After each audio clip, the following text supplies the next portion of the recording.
Hello lads and gals and non-binary pals, Ertod here, and we have just finished fighting our Ancestor Statue fight.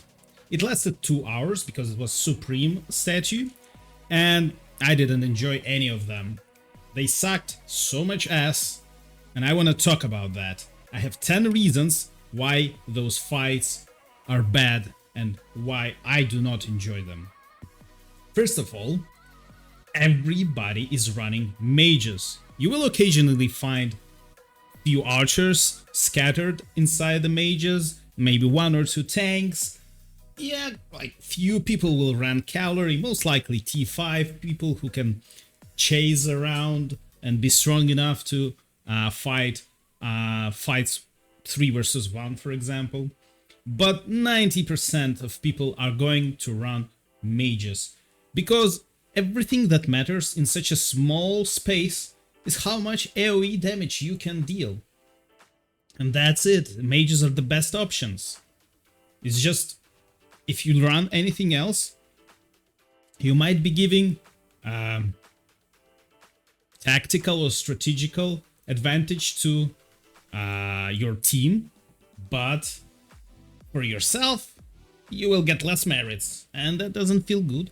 And therefore you're less likely to actually run a march that your team needs, like a tank or maybe a flank.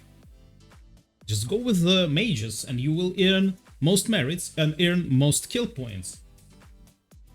Not very good in my opinion. Here's the thing, now you are forced to earn only kill points. If you see our results, nobody got any occupational points. Everybody just got the kill points for merits, because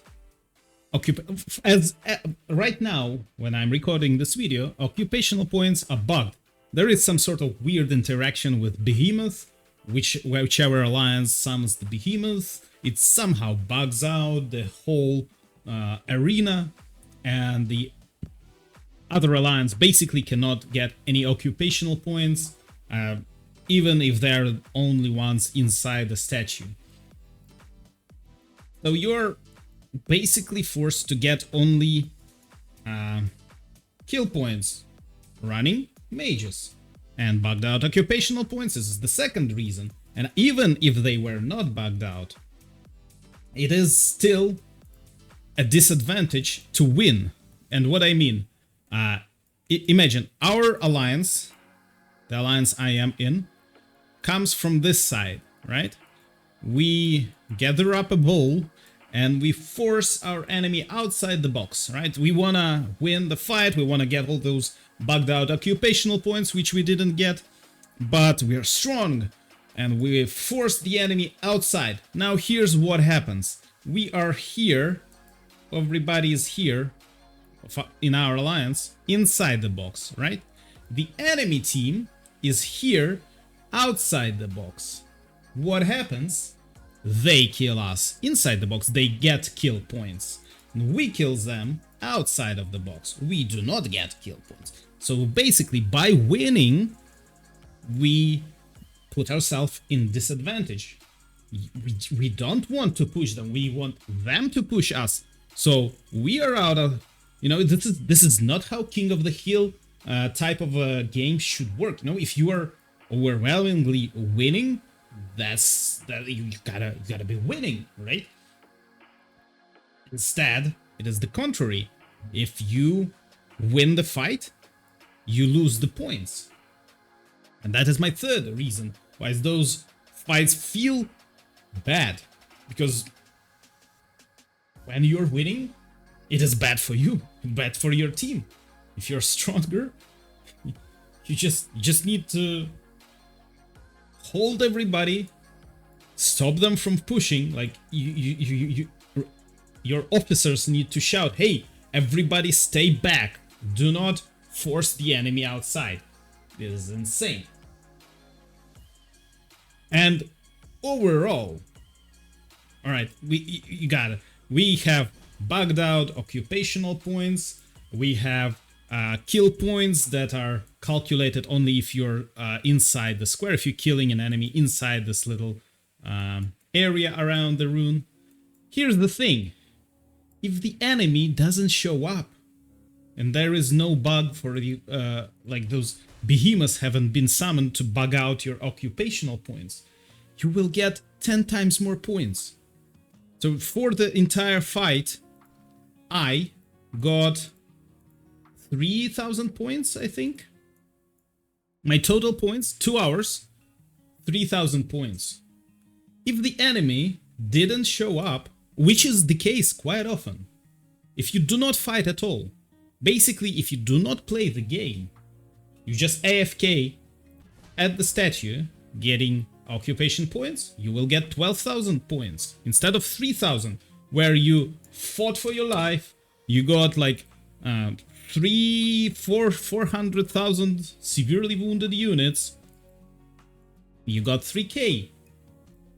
Nobody shows up, you just AFK here, you get 12,000. Amazing, isn't it? And I talked to a person, he says like I share my runic improving grounds screen, and I say like, hey, I have 11.5k points, what about you? And he says, I have never fought a single Ancestor Statue fight because our enemy doesn't show up, and I have over 100k points already. How amazing is that? Huh? Great game design. Now imagine, alright, you fought all this entire bugged out weird logic battle. Now what you get? You win, and your reward is hero stamina recovery speed. Here's the thing. The only PvP fights where hero stamina matters happen during the Ancestor Statue fight, and they have like 3 days between them. We don't need the goddamn hero recovery stamina speed. It is irrelevant. Okay, I get. When the final pass opens and there will be a constant war, it will matter. However, I think at this point we will be just too busy fighting actual war, actual gameplay of this entire Call of Dragons game, instead of doing some Ancestor Statue fights. The entirety of the season, this reward just doesn't matter. If you win the statue, you get pride. I guess you get to mock your opponent in the world chat or whatever. That's it. The reward is just not worth it. And this is disastrous, in my opinion. You gotta have incentive to show up and play the game. Otherwise, you just burn out and quit and nobody wins. You don't have good time. Developers don't get your hard-earned money. It's just bad. It's just bad. And talking about those timings between the fights, they are so bad. You get one fight during a good time for you, usually, with the rotation. Like they are not every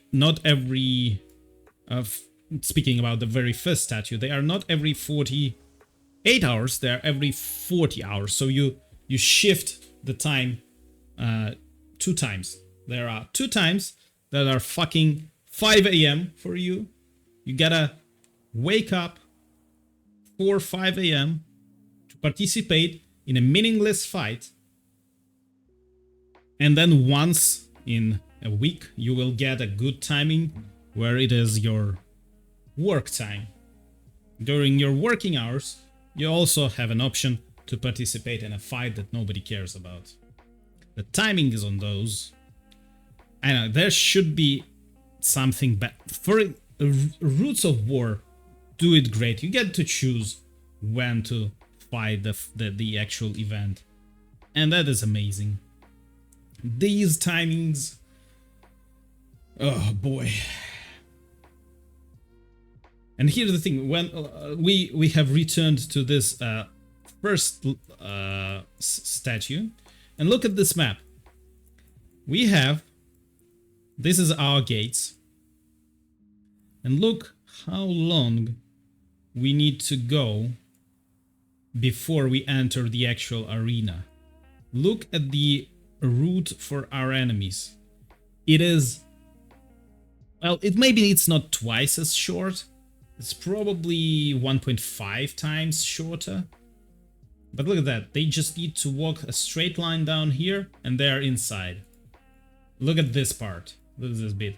This whole thing is like 2 extra minutes on every single of 100 participants. They need to walk back with their dead march. And they need to walk back in with their live march. 2-3 minutes wasted. Just because the map is drawn like this. It's just longer route here. And shorter here. Yeah, of course, you can say, well, but on the another side you have the opposite. Well, no, that's not the case. This one's fine. It is round. It is well balanced. Why the heck this one's fucked? I don't get it. It's just not balanced. And I did like when in the very first fight you used to die and then you can enter with your next march, and it was fine. But at some point they fixed it, and I don't know why. I think it was okay. When you die, you can immediately enter with your alive march. That was okay, but now you need to wait for your ghost to walk away, and then you can enter with your living march. I don't get it. I think it used to be fine, like it used to be. Oh boy. And yeah, it's just these fights with all the things combined. Not enough rewards, not enough incentive to fight, all those bugs, all those things. It just gives you very repetitive gameplay in inconvenient time that you just don't want to show up for. There is very little space for strategy and tactics because of how the rules of the event are. You just need to kill as many dudes inside the square as possible. Don't you dare to push them away, because you're gonna lose. Don't you dare to do some flanking, because you are not getting points. All you gotta do is send some mages, stand inside the square, and earn as many merits as possible. It is very repetitive. It's just not enough fun. Just as it is. And every few days you have to burn so many teleportation items. Yeah, you teleport to one gate, then you gotta teleport to another gate, then you teleport to third gate if you participate in all the events. If you're not participating in all the events, of course, you spend less teleports, but then probably you are also building some flags, so you gotta, after the fight, you gotta teleport back in order to send your builders. Just burn so many teleport items for no reason, because alright, you showed up for the fight, you earned some merits, probably less that you can earn from just doing a ligar or something. You played the game how it's not meant to be played. I am pretty sure this is not how it's supposed to be played. The open fights, the big massive open field battles is what I feel this game is about, and not of those little cramped magic unit. I don't know what it is. So that just doesn't make sense. And there it is. And basically you do not really have anything else to do between the fights. There is not a lot of PvP in between the statue events.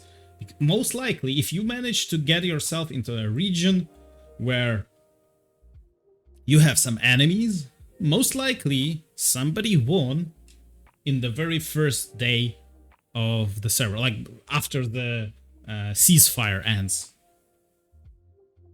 and the enemy resurges to a different region. So you probably had your bit of fun first 1 or 2 days.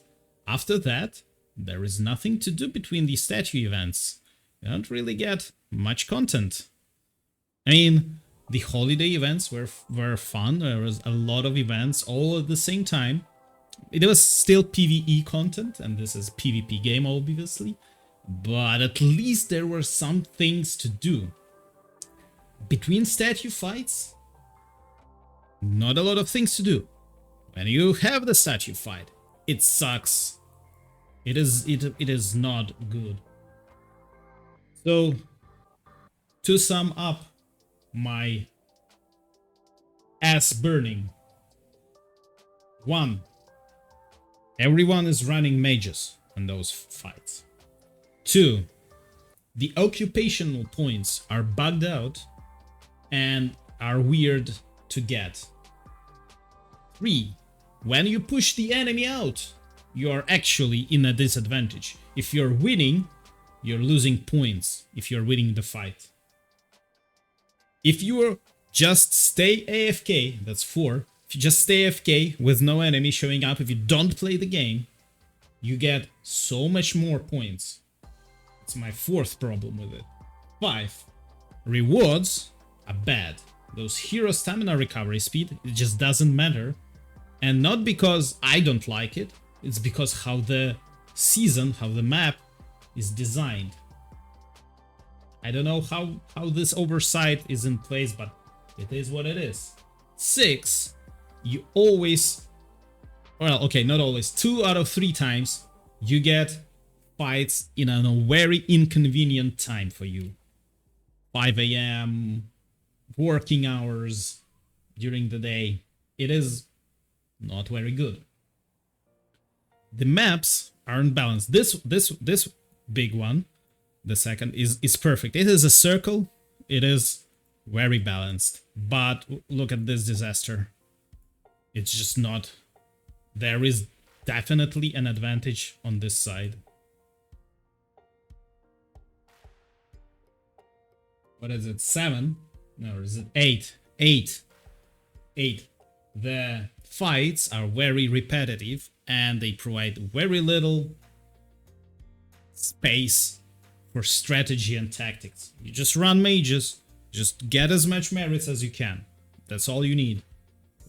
From time to time, your T5 players are gonna throw in some tanks in order to balance out the equal division of the zone that you're maintaining with the enemy. 9.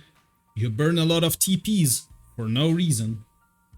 You've been hoarding your teleportations for 2 seasons, now it's time to burn it. But no reason. Ah, cool. And 10. There isn't much to do between those events. These are my 10 problems with those runic fights, statue fights, and the game design around them. Let me know if you agree with me or disagree, and whether maybe you find some positive sides to how this whole thing plays out. But for me, I just don't enjoy it. It's just bad. In my opinion, it's just bad. Straight up bad.